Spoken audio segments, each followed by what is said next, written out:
Hello everyone, Brett McRae here with your Farm and Ranch news from the Northern Ag Network. Farmers and ranchers here in the U.S. are responsible for the high quality, abundant, and affordable food that we consume, but they also directly contribute to their own rural communities. A recent paper from the American Farm Bureau Federation summarizes the benefits of livestock grazing on federally owned lands. This graphic from Farm Bureau quantifies the value of end livestock sales directly attributable to public lands forage.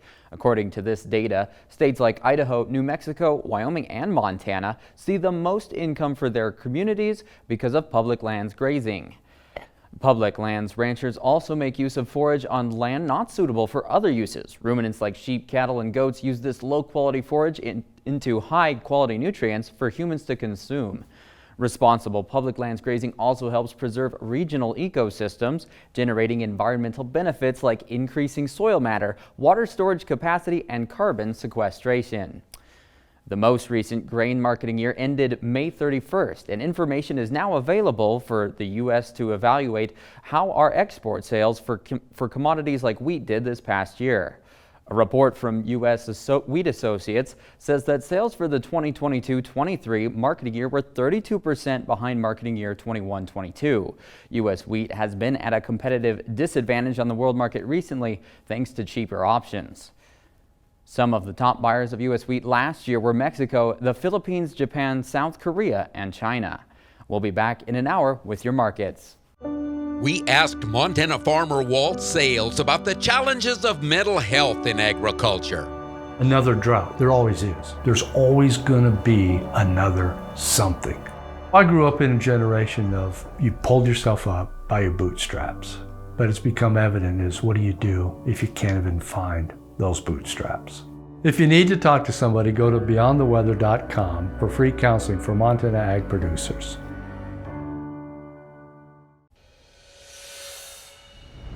Hello everyone, Brett McRae back with more Ag News and your markets.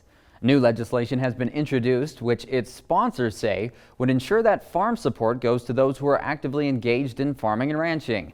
Iowa's Chuck Grassley and Ohio's Sherrod Brown introduced the Farm Program Integrity Act last week. That would create a cap of $250,000 in federal aid that one farm or ranch could receive.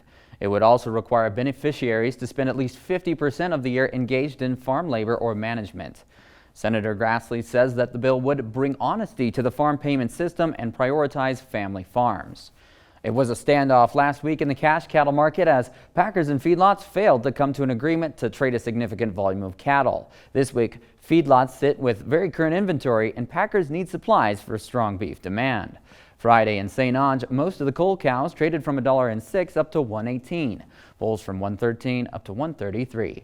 Thursday in Newell, light feeder lambs below 60 pounds to 2 cents better from $2.01 to $2.11. Wheat and other grains were massively lower Monday, thanks to forecasted rain chances. DTN reports that nearly the entire continental U.S. except for the Southwest is expected to receive some precipitation in the next 8 to 14 days. Export demand for wheat is still sluggish, with Russia still firmly the low-cost producer. That's all for your Ag Report. Thanks for joining us and have a great day.